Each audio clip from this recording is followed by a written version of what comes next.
Well, good morning, everyone, and thank you for joining us for this September 11th memorial and for the first session of our 2019-2020 school year Distinguished Speaker Series. We're greatly honored to have such an impressive and accomplished individual here with us this morning, Rear Admiral Edward Sonny Masso, who I'll introduce to you in a few minutes. And let me say what an honor and a privilege it has been to spend time with Admiral Masso since his arrival on campus yesterday. And I can't say enough, we thank you, sir, this morning from the bottom of all of our hearts for your dedication, your service to our country, and certainly look forward to your remarks this morning. I know that for all of us sitting here today, in fact, for most all Americans, September 11th, September 1st, 2001 forever changed our world.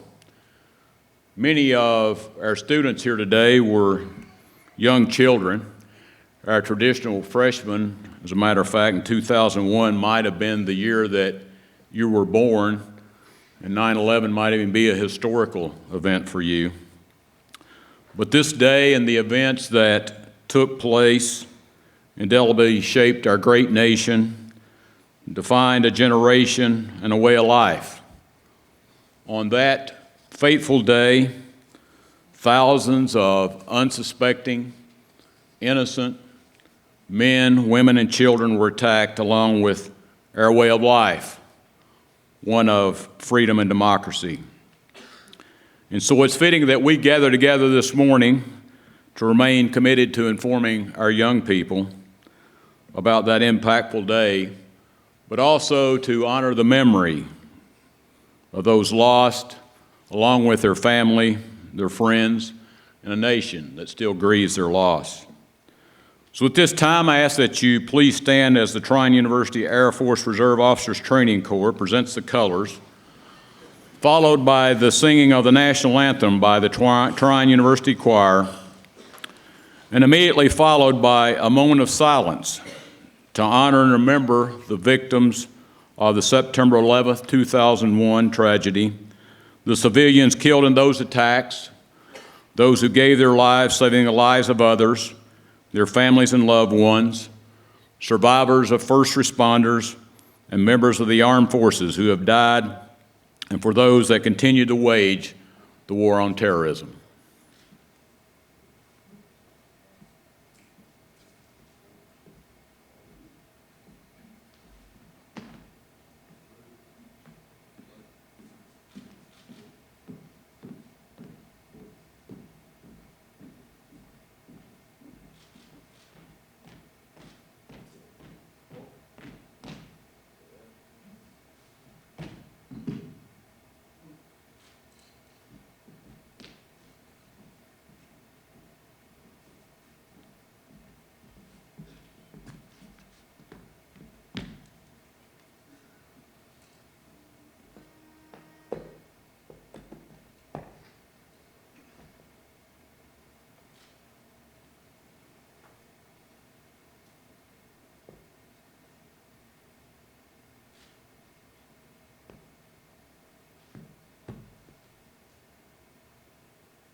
Stripes and bright stars through the perilous fight, o'er the ramparts we watched were so gallantly streaming, and the rockets' red glare, the bombs bursting in air, gave proof through the night that our flag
Thank you. Please be seated. At this time, I'd like to ask that all of our veterans and those active members of the armed services here with us today, along with all of our local emergency and first responders, to please stand so we may recognize you. We honor and salute you for your sacrifices and courage in service to all of us and to our country. To all of our veterans and local responders, would you please stand and be recognized this morning?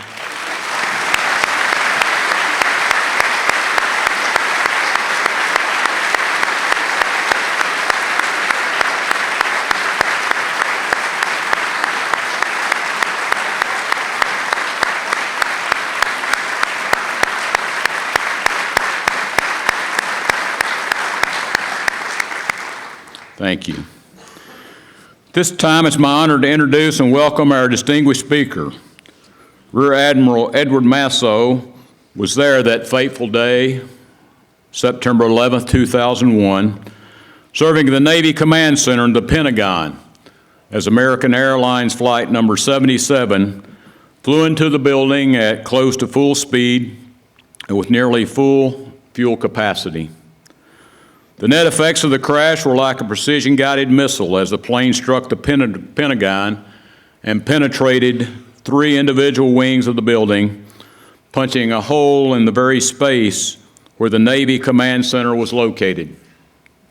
In total, 34 Navy Command Center employees comprised of active and reserve component personnel, government professionals, and contractors died instantly. 125 people, 55 of whom were military, perished in the Pentagon. Overall, September 11, 2001 would see 2,977 deaths with 6,000 injuries. Other statistics include 265 lost lives in 4 airplanes, 2,606 persons in the World Trade Center, 343 firefighters, and 71 law enforcement officials. September 11 was a very dark day in our nation's history, and Rear Admiral Maseo will tell us the inside story as well as take a few of your questions upon the conclusion of his remarks. Rear Admiral Edward Maseo is a native of San Clemente, California. He served in the Navy as a surface war officer, retiring in October 2009 after 32 years of service, 9 commands, and visiting every country in the world. As a flag officer, he was selected from the reserve component, but spent many active years in active duty assignments and on continuous active duty for 6 years as flag officer. His flag assignments included Vice Commander of the U.S. Services Forces, Atlantic and Pacific Fleets, Assistant Deputy Chief of Naval Operations for Manpower, Personnel, Training, and Education, Commander of the Navy Personnel Command and Deputy Chief of Navy Personnel. Rear Admiral Maseo was highly decorated, received 11 personal awards, including the Navy's Distinguished Service Medal. Of all his personal recognitions, he is most proud of the meritorious unit commendation his command received for his service in the Pentagon on 9/11. Today, Rear Admiral Maseo is president of his consulting company, Flagship Connection, and serves on the board of advisors of Blue Ridge Networks, a cybersecurity company in Chantilly, Virginia. He is a senior fellow at the Potomac Institute of Policy Studies in Cybersecurity and is considered an expert on cybersecurity and military personnel policy. He is the executive director of the Naval Historical Foundation of all Navy museums, located in the historic Washington Navy Yard in Washington, D.C. Admiral Maseo, we can again thank you so much for your dedication and service. Ladies and gentlemen, will you please join me in giving a warm Trine University welcome to Admiral Sonny Maseo.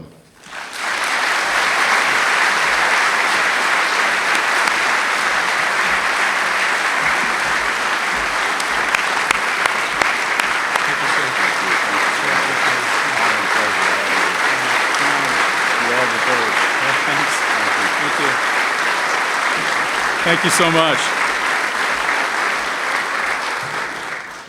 So I see some of you taking a picture of me. I want to take a picture of y'all. Have you ever seen a speaker do this? This is a sign of my appreciation for all of your hospitality. Trine University is a family, and I have prepared remarks, but these are not prepared because they come from my heart. But just to spend 24 hours in your presence, the gentleman from the Air Force ROTC, I was one of those guys. I was a Navy ROTC person at Ole Miss. The choir, thank you for your marvelous and loving tribute to our nation through the national anthem. But I was a chamber singer. I was in the madrigals. I still play guitar. My whole family's into music. And God love you all. You're really cool, and stay with it forever. It should never leave your heart. Thank you. So we go into, I see these hockey players, female hockey players coming out after a big practice, and this lady on the Zamboni, and the guys getting ready to go out on ice. I'm one of those guys too.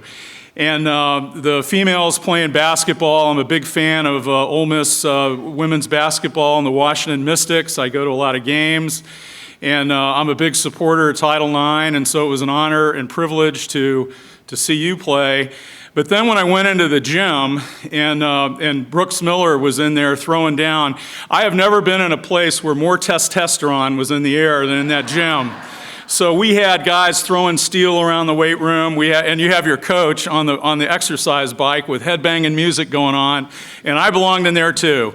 So you guys touched me in every sense and way that I could possibly imagine, and I salute you, and I salute you because of all the potential you have, and most especially because your board of trustees, your president, and all of the people that really care about your future are providing you with the opportunity to make all the right choices in your lives to go to heights beyond anything we know. And so I see future leaders in here, and I'm honored to be in your presence. So thank you for allowing me to be here today.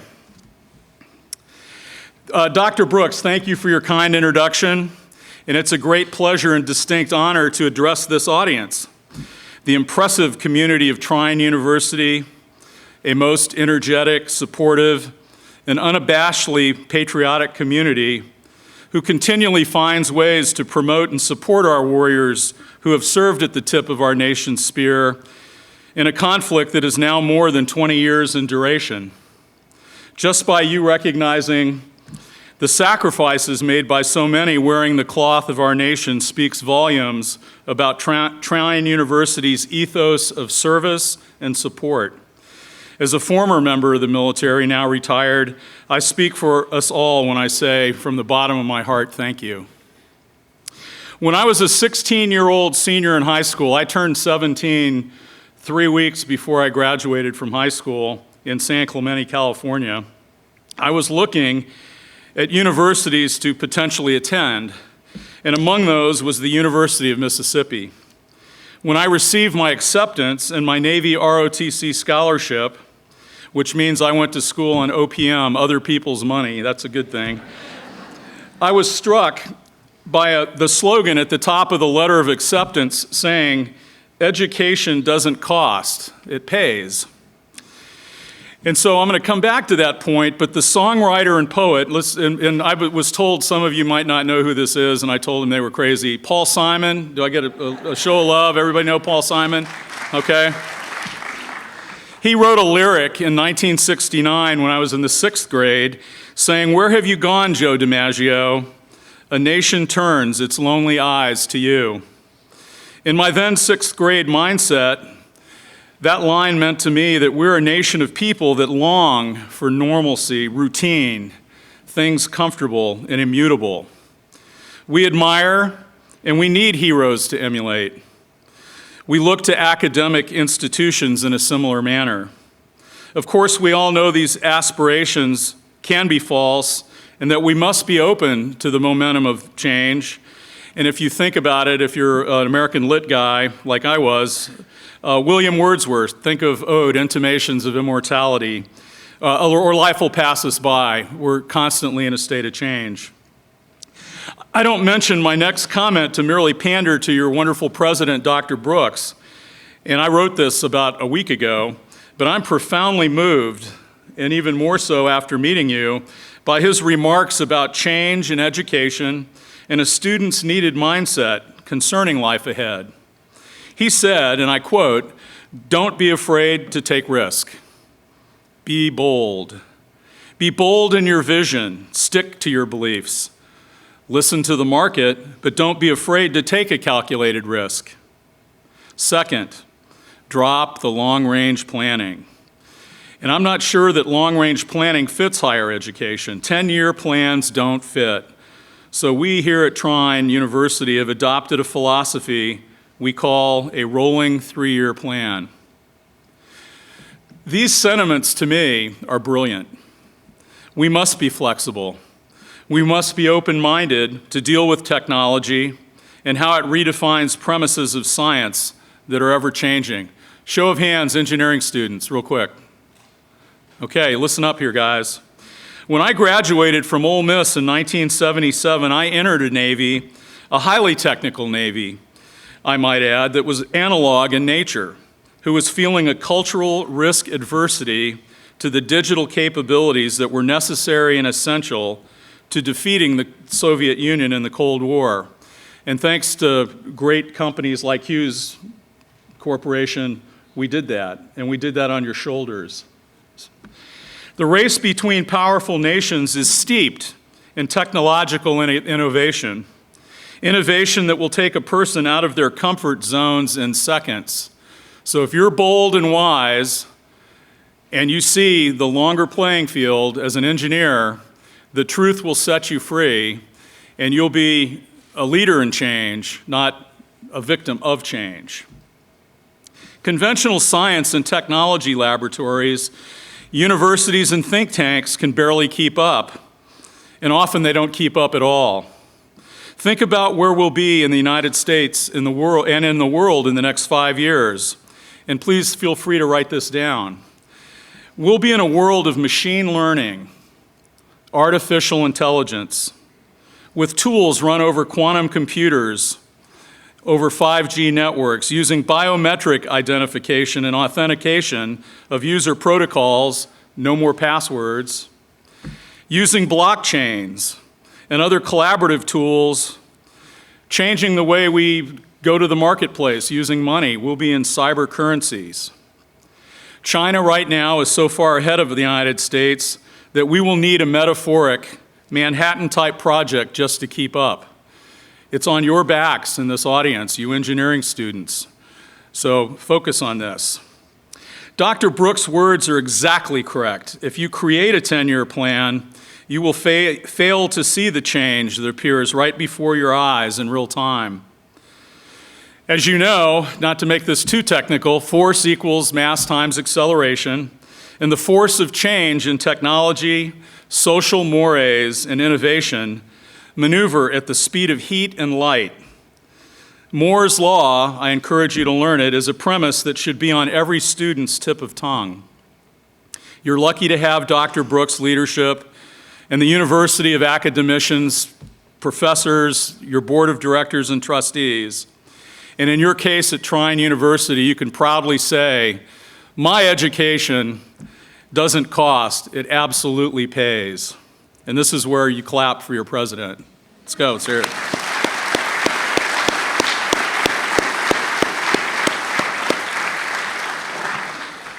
For years, when asked to speak about my experiences of 9/11, 2001, I politely refused.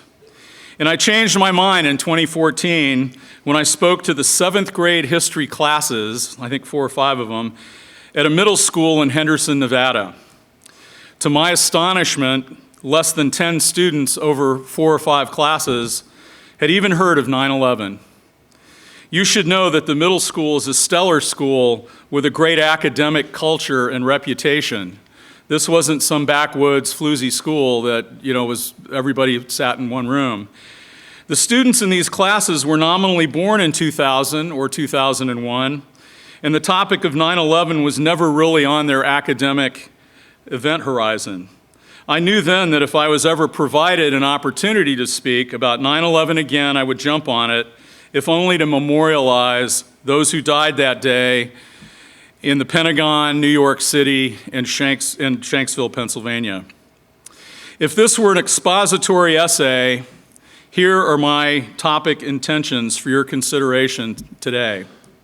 I want everyone in America, and you especially, to know what happened in the Pentagon that fateful day from my eyes and my experience, and more importantly, and this makes it personal, so I'm sharing something personal with my new friends, I want you to know how I felt during these times. And generally, you won't hear that from many speakers, how they felt. On September 11th, 2001, I was a Navy Reserve Component captain whose job was to command the Chief of Naval Operations and Secretary of the Navy's Command Center. It's an ops center that operates 24/7, 365. I had about 155 people work for me. And we rotated around the clock teams that we operated continually. And we were the ones that got the news first, and we were the ones that dispatched the directions and the orders of the top leadership of the Navy to combatant commanders to execute. The job was relentless, and among our duties during my tenure were to respond by manning crisis action teams for a flurry of unpredicted events. And I won't name them all, but some of them you might have heard about. The Egypt Air disaster in New England. An Egypt Air flight crashed, and it was up to us to make recovery, but also to map the debris field, and then also to recover the black box. So that is a muscle movement that requires a lot of action and work. The USS Cole on October 12th of 2000, the USS Cole stopped for fuel in Yemen, and a speedboat loaded with explosives went alongside and killed 19 of our sailors. And I served at sea with the commanding officer, Commander Kirk Lippold, and knew many of the crew members very well. The USS Greenville is one of our submarines, and it came to make one of those exceptional, ballasts and leap out of the ocean. You might, if you saw The Hunt for Red October, the USS Dallas did one, and regrettably it collided with a fishing boat, and so that caused a national incident that we responded to. We also had an EP-3 mid-air collision over China, and we were involved in all the negotiations with getting that crew back and those aircraft and things like that. And then finally, 9/11. The morning of 9/11 was absolutely stunningly gorgeous, just like it is here in Angola, Indiana today. Bright sunshine lit the skies, and low humidity made the day practically perfect. I was at my desk in Crystal City, near the Pentagon in Arlington, Virginia, with my radio on, when I heard the news about the first plane striking the World Trade Center. I called my Navy Command Center duty officer, Lieutenant Commander Ron Vaughn from Idaho, a gentleman who graduated from the Naval Academy in 1987 and was a submarine warfare officer. And I asked what he knew, and he said most of the news was from CNN, but he would keep me posted. When the second plane hit the second tower, I got in my car and drove into the Pentagon, which was about a 5-minute drive. I made a call to Captain Jerry DeCanto. I was in his wedding about 24 years before that, and he was the Chief of Naval Operations Staff Action Officer, to see if he knew anything more, and he told me to meet him in his office right away, just down the passageway. We call in the Navy a hallway a passageway. In case you were wondering, we have our own language. The ceiling is a bulkhead and floor is a deck. I checked my watch, and I was in the Pentagon at 9:30, just moments before the attack. The attack occurred just as I was at the top of the escalator, directly above the command center. I thought at first it was a bomb. The earthquake-like jolt was unlike anything I'd ever felt before. The entire Pentagon shook, the lights went out, and the escalator went off track. Despite the exhortation on the loudspeaker for everyone to evacuate the Pentagon immediately, I was totally focused on getting to my post and my people, only really a few feet away. There was no way I was leaving the building, not for any reason. I hurried down the now, as I mentioned, non-functioning escalator and ran to the outer access door of the command center. And if any firefighters are in here, you always place the back of your hand on a door to feel the heat so you don't burn yourself. And it was white hot, and you could feel that heat from the other side. The lights were out, it was dark, smoke was abundant and billowing, and I could hear loud cries from behind me. I turned from the door, which was a smart thing to do in retrospect, and maneuvering in the dark toward the noise, I realized I was outside a ladies' room where there was loud screaming and confusion. Imagine, you're going to take care of your business, and then the lights go out and everything collapses in your midst. Water from sprinkler systems and broken plumbing was spewing everywhere, and I moved fallen materials to release 7 women to their rescue and escape. They were overcome by their fear and the shock of what just happened, and fortunately, they were all physically fine. Returning to the command center door less than 5 minutes later, I quickly learned it was no longer there. It had collapsed completely, and I feared that all our people were lost. This increased my resolve to get inside the space to see if I could help anyone. I saw light and fresh air to my right, and I followed it to the area between the D and C rings of the Pentagon, where a huge hole, perhaps punched through by the plane's fuselage, destroyed the wall and brickwork. And here's where all my senses were engaged. Smell from the smoke and fire. Sight, viewing horrific destruction and death and profound injury to people, in some cases, I had known for over 25 years. Touch, as jumpers fell from the higher floors into the arms of human safety nets into my arms. So the statistics that Dr. Brooks cited, I lost 34 in that command center, but fire rises and inject oxygen into the heat and fuel, and it rises quickly. Imagine that this jet airplane had 25,000 gallons of fuel, and it was all rising, so the people who were most affected were those above, actually, where we were right at the ground. So the Pentagon had just been renovated, and I could see the flames tickling the glass above me with people trying desperately to break through the windows. And fortunately, their momentum and adrenaline were able to push the entire window unit out, and then the flames started coming right out, as if it was had an accelerant applied to it, and so folks were jumping out of the windows into our arms. I felt the sensation of taste because the overwhelming aroma of the smoke permeated my mouth and throat. But the sound was the most egregious of the sensations, as the cries of the injured from within the inner depths of a space that, due to destruction, fire, heat, and smoke, and I could not easily enter, tortured me by giving me a sense of helplessness when my dear friends, shipmates, and colleagues were in peril and were trapped in an inferno of destruction that I could not rescue them from. As minutes passed, the crescendo of noise diminished incrementally, suggesting that life was being defeated, and I was horrified by the knowledge that this newfound silence suggested death. Life was discovered, much to my great relief. Several injured and badly burned colleagues came out of the fire. One individual was completely burned with his clothing gone, and he resembled a lobster. He was totally red, like his body was painted with red paint. He was in shock, and he came up to me asking what he could do to help, as if he had just fallen down off a chair. Some of the personnel rescued from the higher floors escorted him and others to medical attention somewhere. And not to diminish the contribution of first responders who performed heroically, and they did, just to say, we were in a place and a time where we were it. There were no first responders. It was laughable that one fire extinguisher that was exhausted after 45 seconds was replaced by another located 100 feet away, and so on. The fire laughed at our efforts.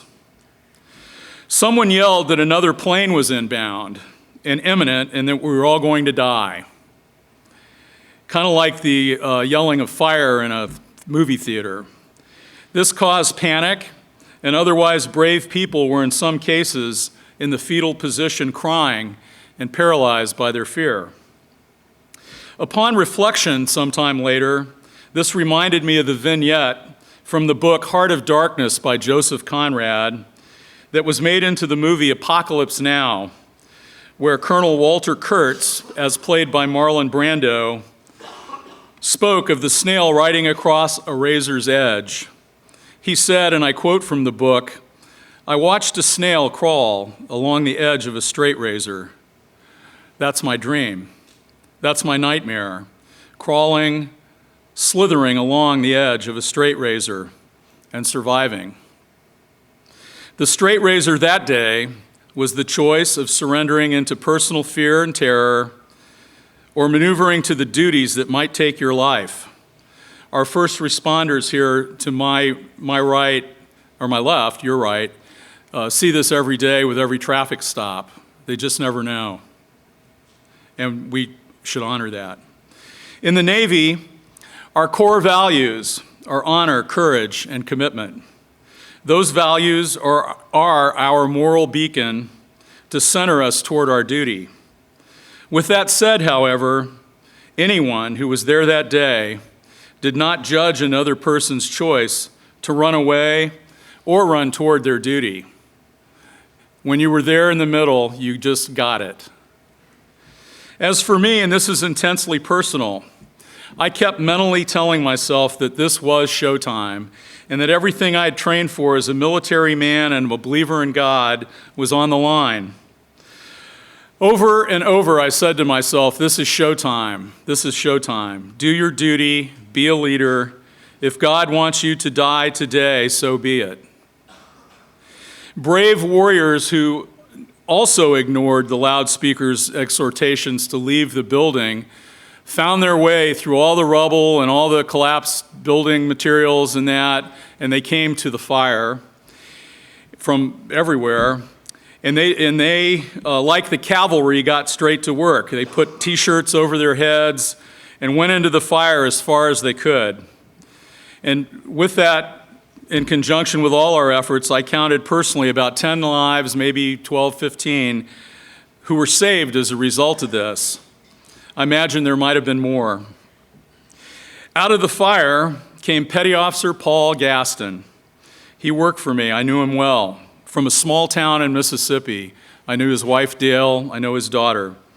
He was drenched in water, soot, ceiling material, drywall, and blood. We embraced. He was standing next to two officers who we later learned were killed instantly, but as the ceiling collapsed, the fire suppression system spilled directly over him, saving him from burning up and dying. The sights he witnessed will forever haunt him, along with more than a little survivor guilt. But as for me, his life means the world to me, and especially that day, because for a brief moment death was defeated, and for one tender mercy, I will always be profoundly grateful. 15 years ago, technology was vastly different than today. I had a useless analog cell phone. But my RIM pager worked magnificently. I was able to connect to key leaders of my team who were able to connect with other leaders in our chain of command, and immediately, even in the moment, we were talking. Decisions were being made. Things were happening. Within minutes of the disaster, based upon this RIM pager, scores of my men and women deployed to Site R, which is an alternate command site for Pentagon contingency operations, which, by the way, is in Pennsylvania, which is not that far, it's about an hour, in another location. And due to my folks' efforts, the Navy Command Center, your Navy's Command Center, was only down for 22 minutes. We trained and trained for contingencies where the command center might be compromised, and the training was highly successful. There is much more to tell, but I think you get the picture. Why have I been so graphic? Maybe it's because, other than this article or two that I've written, I've spoken so little about my experiences. Maybe it's because you freshmen or sophomores are about the ages of those students at the middle school I spoke at, and you need to hear this side of events. Maybe it's because that people tell you in tragedy, time will heal certain wounds. I think about my people every day in some fashion, and I think about those in the upper floors of the World Trade Center who knew they couldn't get out. How about those first responders that ran with 50 pounds of gear upstairs that in some cases were as high as 60 flights of stairs? Put on your book bag and try to run up 5 flights of stairs and see how you feel. These warriors, these firefighters, I think about them. I think about, it was a choice. They knew they weren't coming out. It's extraordinary, the bravery that occurred on 9/11 from underpaid, underappreciated public servants who every day put their lives on the line in firefighting and in law enforcement to protect you and me. I think about that. I think about the people on the plane that knew when they were headed down and they'd already had the news in a credible manner of what had already happened. What were their last moments and what were the thoughts on their minds? We've got some interesting feedback from phone calls that were made in those days to people just leaving a message saying, hey, honey, I'm not going to be coming home and I love you. And think about this and think about, how you would respond. And where is your moral beacon? What are your core values? Can you name them? Can you share them with your friends or loved ones? If you're a parent, have you taught those core values? It begins with that identification, but I think about this every single day. And I'm far from over about any of this. I'm not okay with the now 18-year-old security processes at our airports. I'm a private citizen now, and I can say this, but I don't personally care for the Patriot Act. I resent that these cowards changed the behavior of our country in so many profound ways. This morning, I hope my story helps you remember 9/11, at least from the Pentagon's perspective, and brings some context to, what we should ponder almost at these exact moments of time that 18 years ago were some of the most impactful moments in our nation's history. This morning, we honor those 18 years ago who lost their lives in all the locations. We honor and revere them, and we need to hear those bells ring for each name. This morning, we as a Trine University family and members of the great Angola community of Indiana, whose mayor is here today, and thank you, sir, for your service, can more fully appreciate Dr. Brooks' words about change, planning, being able to adapt and adjust, and having an openness for the mutability of our world. This morning, we recommit ourselves to supporting those brave men and women who sacrificially have placed themselves at the tip of the spear of our nation's defense to defeat these extremists and demagogues while preserving the integrity of our Constitution and civil rights, who seek to destroy our way of life. I'm not over this experience in any way, shape, or form. To return briefly to Paul Simon, show of hands, who remembers Paul Simon? Come on, okay. About Joe DiMaggio, I'd like to segue to another artist named John Lennon, another show of hands. And he wrote, "Life is what happens when you're busy making other plans." He wrote that on an album called Double Fantasy that came out only weeks before he died. So I exhort you, Trine University family, that I feel like you adopted me, be strong, be brave and bold. Learn from everything that life brings you. I had some experiences that were personal, and I shared those with you. I've learned from those. Accept all change and everything life brings you with grace, and deal with it informed by education and knowledge, which you will get here. But education and knowledge is a lifelong and voracious pastime and pursuit, and with a moral compass centered on all those things that are noble and true. Anecdotally, both Lieutenant Commander Ron Vaughn and Captain Jerry DeCanto, whom I mentioned earlier, died that day in the Pentagon. Ron's wife was 7 months pregnant, and his daughter will turn 18 in November, in a few weeks. Petty Officer Paul Gaston and I have an annual phone call, and that rascal didn't answer this morning, so I'm going to have to chase him down later. But I talk to him every day, and what he really wonders most is why he survived. I visit the graves of most of the decedents from the command center a few times every year. I love those people so much. Thank you for listening, and thank you for being here this morning. God bless you all. God bless the souls of the departed victims of 9/11, and God bless America. I now stand before you ready to take any questions you have on any topic. Thank you very much.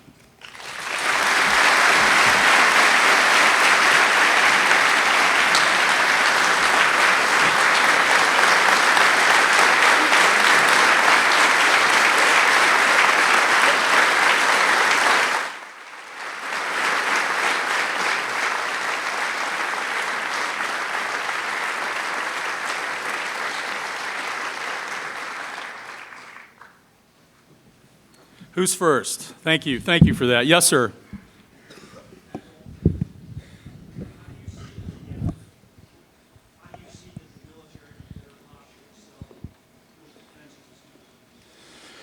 Well, the question was, how do I see the military better posturing themselves for the defense of this country?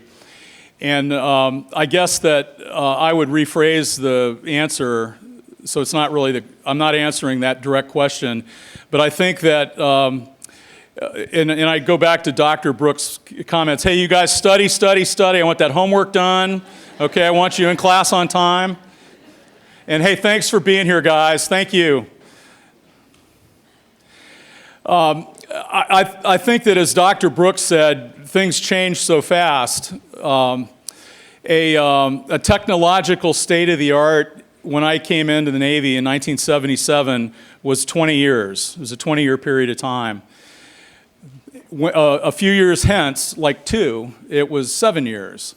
And I can cite some programs in that. And today it's about 18 months. So I think that what the military is doing is they're trying to adapt and adjust to commercial off-the-shelf applications, non-developmental items. You've seen a great investment in cybersecurity. Your own university is making a tremendous investment in this area, and I applaud that. But as I said, all of the factors of machine learning, artificial intelligence, blockchain, all of these areas, 5G is coming. It's not here yet, no matter what you hear on TV, but it's coming. But the point of the story is that I think that they're doing a pretty noble job. I know you didn't ask this question, and maybe you asked me what time it was, and I'm telling you how to build the watch. But in 1977, there was a premise called posse comitatus, and that was a law, a rule of law that said that the military could not be used as a police force, and that they had to be only in an assist function. And so an example of drug interdiction at sea, we could track a bad guy, we could observe and surveil a bad guy with our helicopter, but we would have to call the DEA or the Coast Guard to make the actual arrests. But yet today, because of the proliferation of drug behavior and the heinous nature of it, we now have softened some of those things. So I think you'd be pleased.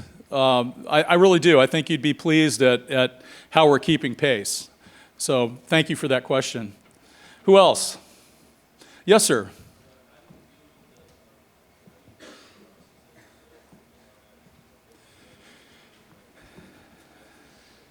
How do I cope with my personal feelings about the people that I lost on that day? I try to be the best person I could be. I can't explain, why I didn't go in that room and went into the ladies' room first. I can't explain a lot of things. And it's really probably not my place, to do that, but I guess the best honor I can provide would be to be the best person I could be and make my life matter and to give back and to have an ethos of servant leadership. And that's probably, I don't want it to sound like it's a cheesy answer, because I'm hurting, okay, if you can't tell. I mean, I go there and I see the graves of these guys. You would have loved these guys. They were irreverent, they were funny, they were smart, told jokes, practical jokes. Loud, Guns N' Roses, playing in the background, things like that. They were you. They were me. I was a younger person than myself, but I think about them all the time, and I guess the best thing we can do for the dead, and as a Catholic, I pray for their souls. I do that. But also, I just want to be a better person so that if anyone ever asked, like you saw in Saving Private Ryan, was I a good father? Was I, and I think those are the questions that you ask in that. But I don't think you really ever get over it. Any follow-on on that? Thanks for the question. It's a great question. Thank you for that. What else? Yes, sir. Young man, stand up. Why aren't you in class? I think you partially answered my question already with that. But my question to you is, how can we as individuals best honor the lives of those who have gone on, those who succumbed? Well, thank you for the question. The question is, how can we in this audience and in life best honor those who've passed? And it might be the most important point of the whole day, and I'm embarrassed I didn't say it in my speech, in my remarks. But I think on 9/11, and those who were there will tell you this, we had a really dark time. Jennifer Vaughn, Ron Vaugh's widow, we had not officially pronounced him as deceased, and so we stood for 90 minutes holding hands, and she said to me, "I know he's alive." Well, I knew he was not alive, but I feel him, and all these kinds of things. And so, she's 7 months pregnant. I mean, how more tragic can this get? But while we were standing there, firefighters, God bless them and God love them, and law enforcement professionals dropped a 50-foot flag, American flag, down the side of the Pentagon. And in communities around Northern Virginia, wherever you would go under an overpass, somebody in that community had dropped a flag. And for a brief and shining moment, not Camelot, but we were of one mind in our country. We were Americans, and we were together. And so the question, what can we do? I think we can stop all of the negativity, and it doesn't matter, my oath of my service was to the Constitution. I swear that I will support and defend the Constitution of the United States against all enemies, foreign and domestic, and I will bear true faith and allegiance to the same. And I take my obligation freely without any mental reservation or purpose of evasion, and I will well and faithfully discharge the duties that I'm about to enter, so help me God. That's my oath. So it doesn't matter to me who's green or red and blue, or who's I cannot fathom calling our president anything other than a president. And I mean that for all of the presidents, President Obama, President Clinton. I will not be informal about that. And the voters, when the public speaks in the voting booth, we should respect that. And if we don't like it, we'll go vote differently. But if someone has an opinion about this, it's not Boolean. You say black, we'll say white. We'll say, we want the guns, we can't have the guns. I mean, we have lost our moral compass to be able to find compromise. And I think we've surrendered. This is just me now, I'm not a Navy guy anymore. But I believe we surrendered the fiduciary responsibility to be Mr. Smith Goes to Washington, and to be able to speak, truth to power, and to be able to vote our conscience because oil or somebody is going to vote them, fund ways and means to get them out of office right away. And so I would say to you, be nice to your neighbor, and be the one that turns the other cheek. And listen to the words of the Bible that how many times do I forgive them? 7 times? No, 7 times 70. And if we all start doing that, and if we remember where that place we were on 9/11, 9/12, 9/15, 10/1 of '01, I think that is an important thing to consider for us all, and return dignity and respect to all public servants and to all opinions. That's just my view. Thank you, sir.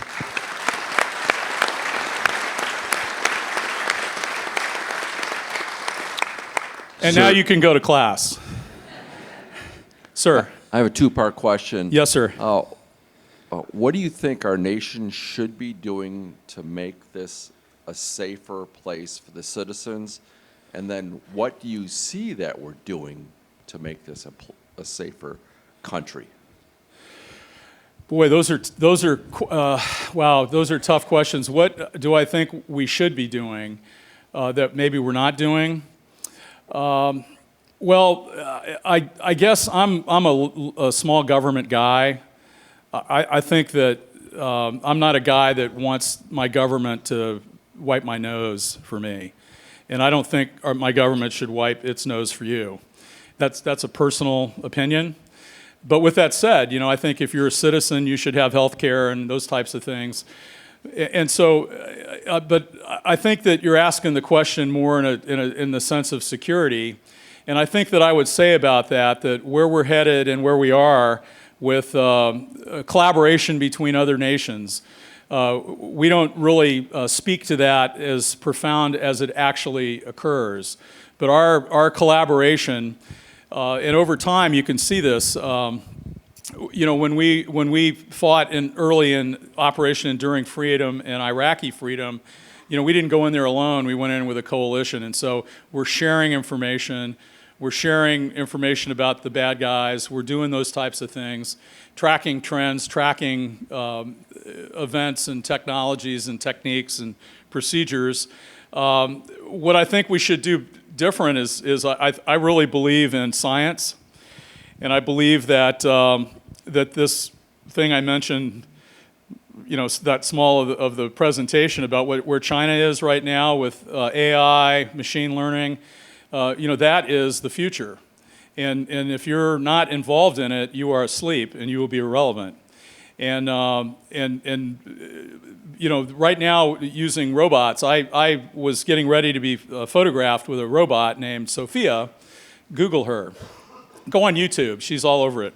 So anyway, I'm standing next to Sophia, and I said, "Hey, Sophia, what's your sign?" We're waiting for this photographer, to get himself together. And I said, "Hey, so Sophia, how you doing?" "I am fine." "Well, what's your sign?" And she said, "I am not affected. My life is not affected by astrological phenomena." And I'm like, "You go, girl," And so, so she turns back to me and she asked me what my sign is, And so I said, "What do you think it is?" And she nailed it, right? And so. It kind of, and by the way, in 30 years, these robotics are going to start feeling emotions.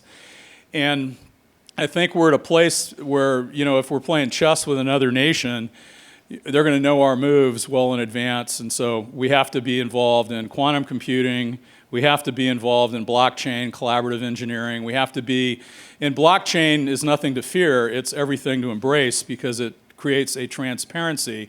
Watch what happens to Wall Street and all those yahoos that take our money when blockchain comes in, because it'll be instant monetary transactions. It'll be so all of this is good, but I think that's where we need to go. Thanks for the question. Who else? Yes, sir. Well, you started lead into where I was wanting to ask the question. You said China is so far ahead of us on technology. When, where, and how did we get so far behind, and what does our country need to do to get caught up?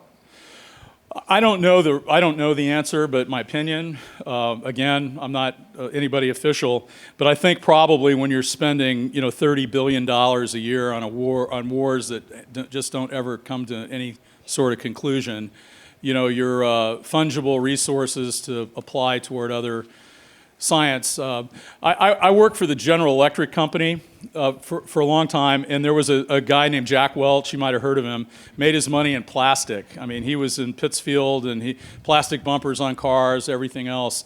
And he had a philosophy that said, you're either first or second in your business unit globally, or I'll sell you or fire you. And he did. But what that behavior, it was almost like Gordon Gekko in Wall Street, as played by Michael Douglas, where greed is good. Yeah, greed is not good. Where do we get off thinking greed is good? That gives permission for people to break the law, right? So with Jack Welch, what he did that I believe is profoundly harmful, and I'd love to debate him someday, was that he said, well, we're not going to really take the legacy of General Electric that invented everything. We're not doing that anymore. We're going to wait till somebody else invents it, and then we're going to buy it. And that created behaviors where, in terms of science and technology, unless it was going to be something we could put in the marketplace in the next few months and we can show this amount of profit, blah, blah, blah, we became very dismissive of engineers and science and front-end research and development. I think that's hurt us.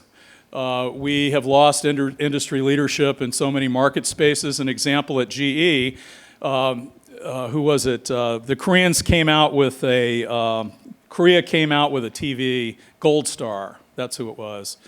So GE goes and buys like 2,000 Gold Star TVs. They take them apart, field strip them, look at what the per unit cost is on the shelves at Best Buy, and they're like, 2 weeks later, they sell all small appliances. They got out of that business. They just walked away from it. So instead of an inspiration in terms of competition, let's see, well, they did this. They're using hybrid integrated circuits and micro miniature, integrated, and they've gone to gallium arsenide and all these techniques. They walked away from it. And I think that we begat a risk adversity, just my opinion, I don't know. But it's got to change, and it's got to be in this area, because now we're playing catch-up ball. By the way, China's economy is terrible right now. It's not good. So, I mean, they're smart in science and everything, but they've got their problems. Read Economist magazine for more on that. Who else? You've got a question Did that over answer here your on your question, right. sir? Okay. Yes, sir. It's not a question, just a comment. On September 11th, 2002, my wife and I were in Dublin, Ireland. And at noon, there was a minute of silence for remembrance. It was very memorable. Thanks for sharing that, and I have one for you too. I had a command in NATO in the United Kingdom, and when we lost President Nixon, he died. He was an old man, and whatever his cause of death was, the 24 TV shifted off, and it was 24 hours of news about this person's career, and I think it was probably an anecdotal, about the 18th minute of the news cycle on CBS. Oh, and President Richard Nixon passed away today. Whereas I think that's indicative. You see that in Australia too. I was in Australia as a 18-year-old midshipman, third class in 1974. And public transportation, I jump in a cab and I'm in my uniform, and the guy goes, "Hey man, your money is no good. You rescued my dad from New Caledonia, and I will not charge an American, we could have been speaking Japanese right now. That's how close it got for us. And so thank you for sharing that. And sometimes I think back to the point of you're in class now. His point is that we don't appreciate ourselves as much as we should. But thank you for sharing that. Who else? So were you guys going to differential equations? Is that the next class? Okay, good. Okay. Remember William Wordsworth, Ode, Intimations of Immortality. I think we have a question over Yes, here sir. to the left.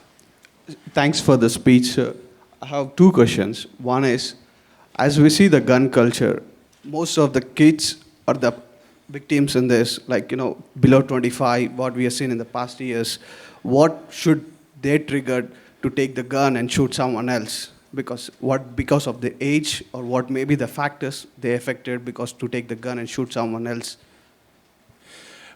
Let me try to answer this. We thank you for the question, and if I don't hit it out of the park, or answer it to your satisfaction, come back, okay? I mean, just say, hey, that didn't answer my question.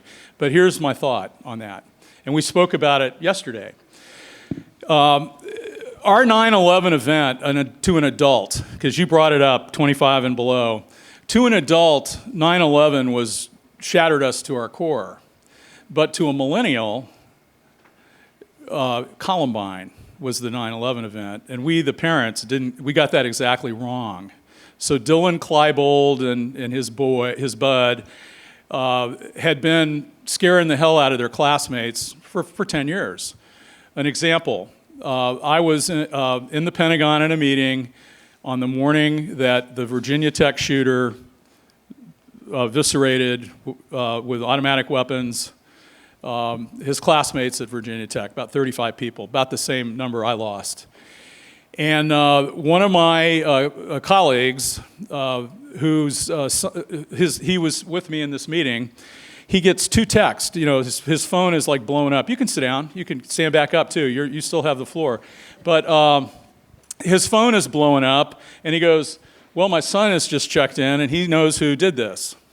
And it hadn't been announced. There had been no information about the identity, nothing. He goes, my son knows who did it. He goes, oh my gosh, my daughter knows who did this. So at Westfield High School in Chantilly, Virginia, Chris Caesar was his name, was a senior. The guy that was the ultimate perp was a junior, and Jessica Caesar, the sister, was a sophomore. And they didn't even need any information. The 2 + 2 to them, or the 1 + 1 = 2, was we went to high school with this guy, and he was cutting heads off cats, and he was doing all this stuff in the 8th grade, 6th grade. He was scaring the hell out of everybody. I love poetry. I read it every day. And one of my favorite poets, an African-American poet named Nikki Giovanni, and she's written some of the finest, most beautiful and disturbing, emotionally disturbing, not graphically violent or anything, but she was an artist in residence at Virginia Tech. So she came in second semester, finished the semester, and she was going to do first semester finish at Christmas. She had this guy, this knucklehead, my word, in her class, and she thought he was so crazy, and she was afraid of him, and she said, he can't come to my class. I'm not accepting him in my class that semester. And they said, well, you don't get to make that call. You can't, that's not up to you to say, you know, that's a violation of his rights. Well, she goes, well, here's an expression of my rights, I'm out of here. And she did not teach class the second semester because she was going to have this dangerous and sick person in her class. So I guess my question is to you, and there's a story like that about almost every single event, you know, what did my generation miss along the way, and how malfeasant are we just as parents to not ask the right questions to kids and things? We've done some things that are magnificent and have really raised the bar with school resource officers. Is a tremendous program, especially when it's not some person that had double knee replacement, is 45 pounds overweight, like I am right now, you know, that type of thing. But if you get a hot running guy, the kids talk to these school resource officers. There was also a procedure that said, you, the school resource officer, just be there and call for the cavalry and we'll come. And now we don't do that. We go right in, because a lot of these folks, it's kind of, they want death by cop or suicide by law enforcement. So I guess that I'm trying to make the connection that I don't know what makes mental illness, and I can't speak to what the socio-nature versus nurture aspects of these things are, but I do know that the 9/11 event to millennials was Columbine, not 9/11. And we, the parents, ignored that. We didn't get that right. And bullying is wrong, and if somebody's cutting heads off cats, can we agree that that's messed up? Can we do that? What do you guys think? Okay, well, yeah, you're still on the time clock. Okay, sorry about that. Well, anyway, I hope I was close. I hope I got some of that right. Did that answer your question, sir? Yeah. Okay, so go ahead if you have a The follow-up. second question is, I have this doubt when an entrepreneur goes into a bank and asks for a loan, they straight away rejects it. But as a college kid goes into a bank and say that I want a college loan, they approve for certain amount of money. What is the difference between that and this? Because this guy is going to pay back the money every month, but this guy going to pay back the money after 4 years. We may not know that he's going to get job or he's going to do better in his education or not. But this guy is going to do something at his thing. But many of the banks reject this entrepreneur, but they accept that college debts. You're gonna. With my deepest apologies and respect, I really don't have an answer for you on that. I'm sorry, but thank you for being involved and for your passion for this, and help find solutions. Thank you. Thank you, sir. Yes, sir.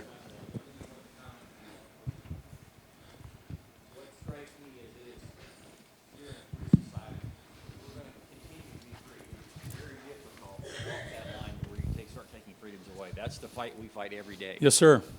And fight it well. Major Castro and I were just speaking about an individual that I'm concerned about, whether he's got access to weapons, that has some mental health issues. Those are daily issues that we deal with. And as long as we live in a truly free society, it is always difficult, and that's the fight we fight every day. Yes, sir. That's a great answer, and I appreciate that. And I want to make the point about our law enforcement professionals that, they have to be interpreters of the Constitution. They have to be big brothers. They have to talk somebody off the ledge. They have to know when to use deadly force. They have to know when to apply force. The equipment they use is highly technical. You try driving a car at 80 miles an hour with all the switches they have to flip and everything. And I'll tell you what, do not ever hassle a law enforcement person. Just listen to them and respect them and honor them and thank them. And I thank you. Thank you, sir. Anything else, or Dr. Brooks, are we done? Or? Oh, there you go. I was hoping. Are you in the choir? What are you sing? Are you a first soprano? Second soprano. I was a tenor. Can't you tell?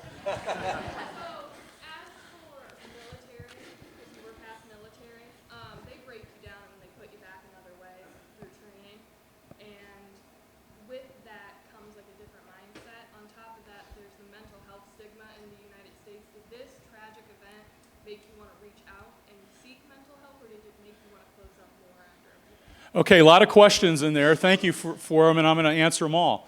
The first question she asked was that when you go in the military, they break you down, tear you up, and then recreate you, and I don't agree with that. I think that what they do is inculcate you with core values: honor, courage, and commitment, and they make you understand that we support and defend the Constitution, so we're apolitical, and we obey laws and rules. And we have methods and techniques to come back and say, I don't really understand that. Everyone intellectually knows, though, that when the place is burning up, it's not time to discuss, it's time to act. So I would just politely disagree with you there. The second question about that was, did I seek medical attention for mental issues? And the answer to that is hell yes, and I'll tell you why. The very first day, so there was a vice admiral, and there was a vice admiral and an admiral in my chain of command, a 1-star, and I'm the captain, so I'm like the number 3 guy. And we didn't know what we didn't know about where people were, and one guy missed his watch because he was at the dentist, and another guy took his watch and died, and he was all freaked out about that. And I'm not saying that with any lack of respect. I'm just kind of speaking casually. And so what we did is we reached out to the mental health community, and we said, okay, everyone has to see somebody for counseling. And the first appointment was the vice admiral. The second appointment was the rear admiral. And I was the third appointment, and so on, because we wanted to set the tone that all of us are going to do this. And so some people benefited from that. Some people appreciated the gesture and were connected with a business card that if something happened, and they were alerted to symptoms, like lack of sleep, anger issues, inappropriate use of alcohol. You may have a beer after work at night. Well, when it turns into 19, and you're sitting in a dark room, that's a problem, right? And so then we were counseled, the leaders were counseled, and I in turn counseled my people who were leading other people about signs and things like that. And I am disturbed today by suicidal ideations and the incidents of suicide by cop or suicide by high-risk behavior, riding the crotch rocket in the rain at 150 miles an hour, or taking pills or fentanyl or any of those things. And I think that we all have a part to play as leaders in our families, but I think your military, I mean, I spent a lot of time on every single motorcycle fatality. We investigated every one of them. We worked with law enforcement. We used their best practices. And I think you'd be pleased. Now, do we do it perfectly? Absolutely not. What is the stigma? The stigma, I would argue, is no longer with a senior admiral or general saying, what's the matter with you? Buckle up and get back to work. Or George Patton, that scene doesn't play anymore where he slaps the soldier, in the movie Patton. But on the other hand, it's very concerning, the trend toward suicidal ideations and that. And also unregulated drug use and fentanyl and all of these things. People take something one time and they die, and those in turn are just as tragic. But I think we do the best we can. Can we do better? Absolutely. But I definitely had the third appointment. So 9/11 2001 was a Tuesday. My appointment was on Saturday morning, and we had the whole group seen at least by Monday. So thanks for the question, and thanks for your beautiful music. Yes, ma'am. Oh, good. Okay. A good friend of mine was a police detective in New York City and worked around the World Trade Center rubble for 2 weeks, and therefore has had several different cancers and illnesses due to it. Have you had any illnesses due to what you do? Me personally, not that I'm aware of, but I will tell you that a dear friend of mine worked for me. She was also a captain, but she was junior to me, Eileen Romer, and she, by day, was an FBI agent, special agent, amazing individual, and her specialty were cadaver dogs and some other expertise. And so she brought her dogs in because, you asked, I'm telling. It was a hot fire and embers and everything else, and we were trying to find all of our decedents in whatever instantiation they had. And so her dogs helped us do that. And these were, fundamentally young dogs, 2-3 years old. They were gone within 2 years for lung-related kinds of things. And there are those who, yes, have had. You think about these old buildings. The Pentagon was opened in early days of '45. They consider it fully functional in 1947, but lead paint, asbestos, lead pipes, all these things, and so there have been some issues concomitant with that. But as for me, I don't know why. I'll knock on wood. And hope that that it continues that way. But thanks for the question. It was a serious problem, and it was made much more serious, I think, in New York. But our first responders, we had a little different situation because when they were able to access everything, they were able to maneuver other innocents out, and they had all the proper oxygen breathing apparatus and things like that. So I think all those safety functions and the gear they carry, help the day, at least in Virginia. Sonny, I'm going to try to rescue you. You've been very generous with your time this morning. Let's take one more question. There's one. I see Yes, one sir. over here.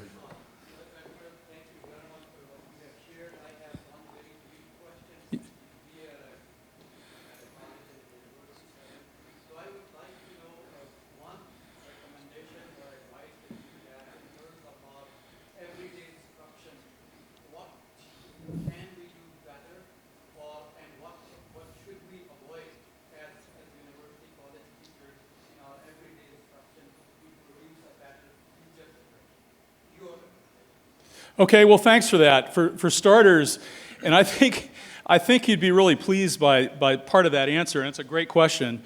If you ask a military person who's traveled around, I'm a Catholic, and I try to go to Mass every day. I believe in Jesus Christ as my Savior and all the ethos that go with that.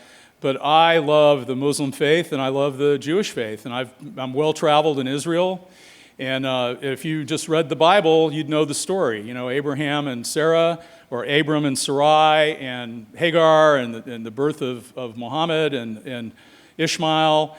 But the point is that when you're well traveled, you really see the beauty of these faiths, because the Muslim faith, you know, has 5 premises, and I don't know what they all are, but I know that they believe in one God. I know that they believe in helping the poor.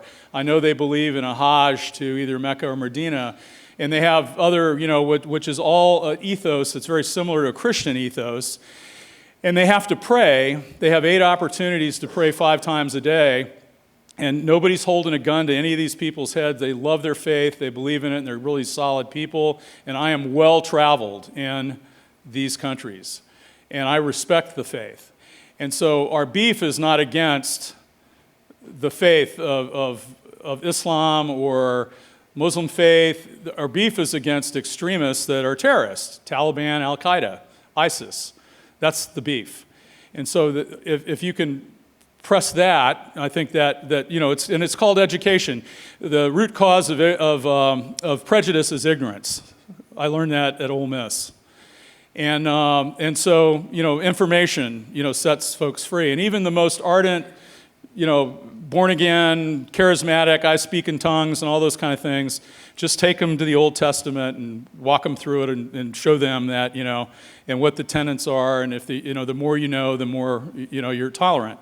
So that would be one. Another is, I can't express enough, what do you stand for? You know, what does a student stand for? And it's not for us as academicians to put that on them, but they should find it themselves. You know, what are your core values? You know, I don't lie, cheat, or steal. I don't do this. I don't do that.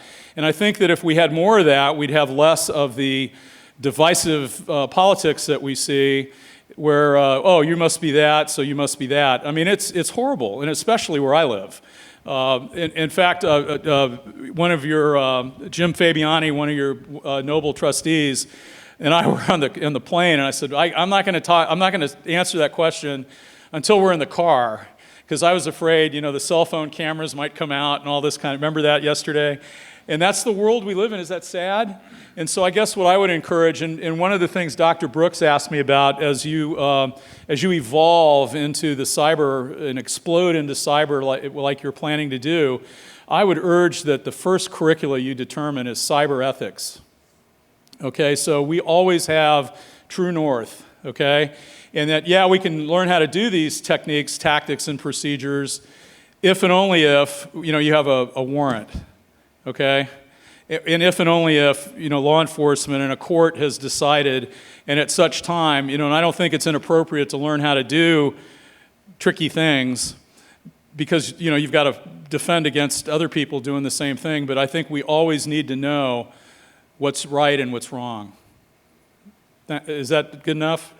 Thank you very much. I think this is one of the best and very inspiring answers. It also tells about the diversity of knowledge that you have with your whole topic. Thank you. I'm honored that you'd say that. Thank you so much. Guys, I know Dr. Brooks wants me to get off the stage. You know we'll what? Stay here as long as you will. You have treated me like family, and I'll never forget it. And you have blessed me and my family in turn. And I didn't really understand much about Angola. I didn't really understand much about Trine. But I do now, and I feel like, you know, my blood is blue like yours is, you know. And so, Trine Thunder, okay? Thank you. God bless you. Thank you so much.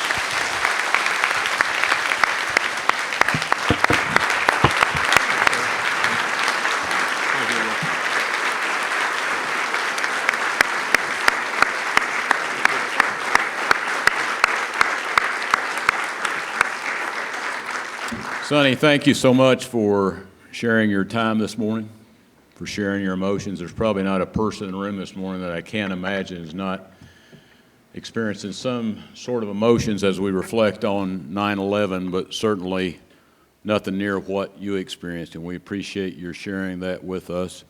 We welcome you to the Trine University family, so we're going to hook you now. We want you as a part of our community and our family, and we continue to thank you for your dedication and support, your service to our country, and for being a true patriot and for spending time with us this morning. So we'd like to present you with a small token of our appreciation for having you with us this morning. So if you'd join me over here, or I'll join you. Well, this is beautiful. Thank you. Thank you very much.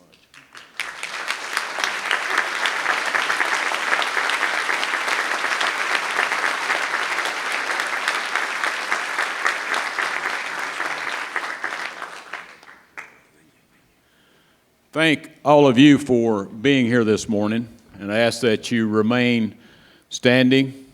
It's an emotional time this morning as we reflect. If you feel like it, please join our Trine University Choir as they close our program this morning with the singing of God Bless America. Thank you for being here.